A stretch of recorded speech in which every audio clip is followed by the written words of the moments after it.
Derek Skis. Excellent, thank you. Good afternoon, Madam Chair and Commissioners. My name is Derek Skis. The spelling is S-K-E-E-S. I live in Kalispell, Montana.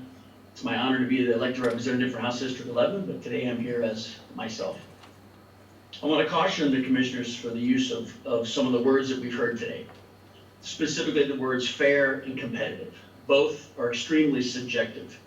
There's no clear definition, and they're just really kind of feel-good words, and they're not in the dictates of our Constitution or in our Montana Code. So what is fair? By the dictates of the Constitution, it should only be that each district is as close as possible to being equal in population. But if it's fair by the electorate and the cycles that we've had, it would mean that it's only fair to have 60% of the state seats be Republicans, looking at how the votes turned out in the last 10 years. As you can see, the definition of fair is entirely subjective and should not apply in anything that you decide tomorrow. Next, I'd like to talk about competitive. What does that even mean? How can you determine if a district is competitive unless you know the political makeup of the voters that are in that district? How is that a good practice? And how would that not lead to gerrymandering for the results? Again, our Constitution specifically says compact, contiguous, and equal in population. That's it. Nothing about fairness, nothing about competitive.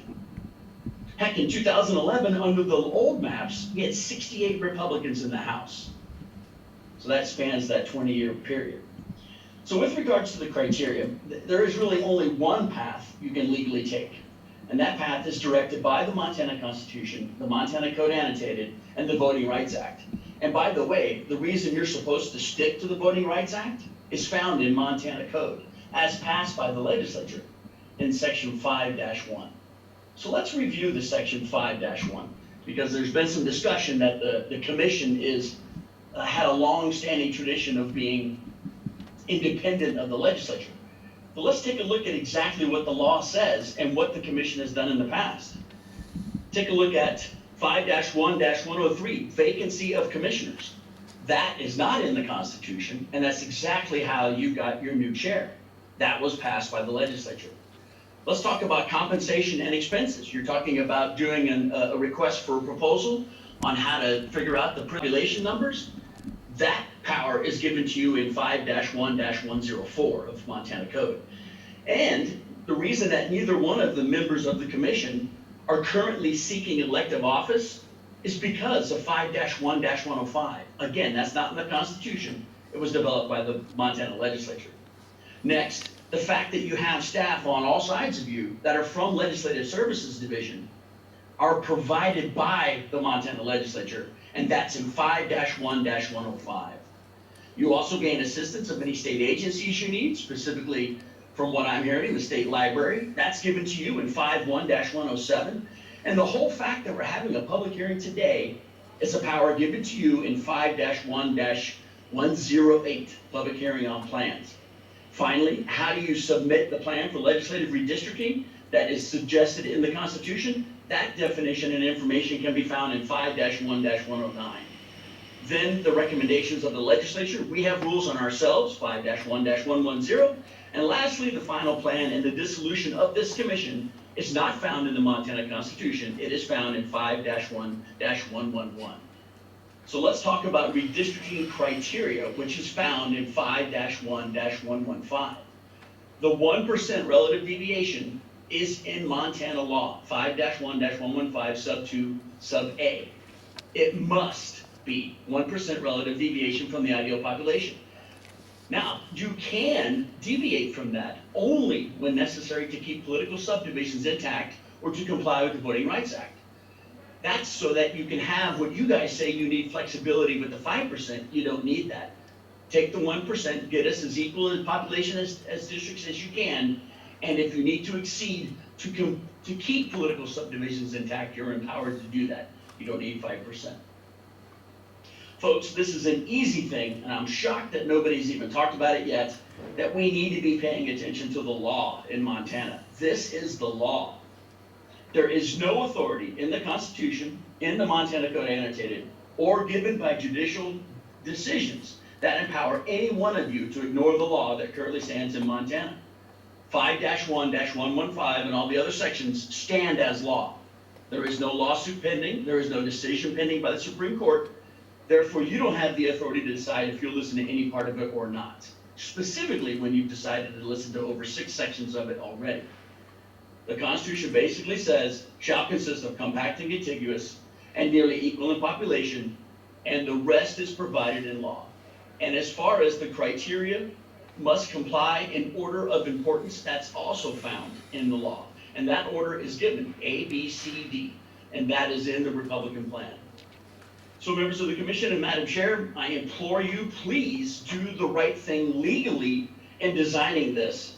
Adhere to criteria given to us by the Constitution for the legislature to decide to put it into law for you to adhere to, so that we won't have lawsuits as soon as the district's done if you don't. I thank you so much for your time and all your efforts. Madam Chair, I have a question for Representative Skies. Madam Chair, Commissioner Miller. Thanks for joining us, Representative.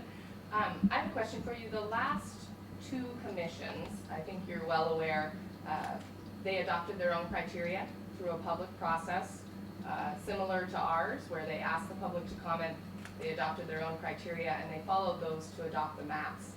I think you're also probably aware that those maps did not comply with 5-1-115, but no lawsuit struck down those maps, and I'm wondering, you sort of threatened a lawsuit there on this round. I'm wondering why not bring it last time, when there was unanimous support from the commission on both sides of the aisle to adopt their own criteria, and in several cases, unanimous support to not follow 5-1-115.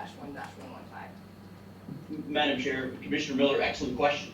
I can't speak to what happened 10 years ago. I was lightly involved. I didn't have the knowledge that I have today. I got involved in the legislative process in 2011 on. A lot of it was because of that commissioning process. I can't speak to that or why it wasn't sued. All I can speak to is what is in law today. This is in law today. I can't speak to what the other commission did. I can't speak to it being a unanimous decision, and I can't speak to it not being sued, even if Section 5-1 all the way through 115 was in code. They should have been in light of this. I don't know why it wasn't. And I'm not threatening to sue. I'm just saying you leave yourself open for a lawsuit. Thank you, Madam Chair and Commissioner Miller. Thank you. Just one question, Representative Skies, this is Commissioner Lamson. I'm looking at the, specifically in the Constitution, in the Section 14 of Article 5 there, and the legislature, and it has been ruled on by numerous court cases I'm sure you're familiar with, that the legislature was very specific that they had wanted the legislature out of the redistricting process and limited their total participation in it to appointing 4 of the commissioners and then making recommendations. Nowhere were they given the plenary powers to pass laws to dictate how the commission shall draw those districts. Would you agree with that? Madam Chair and Commissioner Lamson, no, I disagree with that. I think if you read the Constitution, that section, Section 14, Sub 1, tells you exactly what you have to do. Anything that's not listed there, it doesn't mean that the legislature doesn't have the authority to do it. If that was the case, sir, you would have been able to change the vacancy on your commission, because that's not in the Constitution, but that's in 5-1-103, which you paid attention to get a new chair. The compensation expenses you guys are doing, that's in code. That wasn't in the Constitution. Vacancy of the commission, composition of the commission, legislative services division, and the assistance of state agencies, all of that was given by the legislature years and years and years ago so that you guys could use that for this commission. So are you saying that those parts are unconstitutional as well? Should the commission itself be paying for this and not legislative services?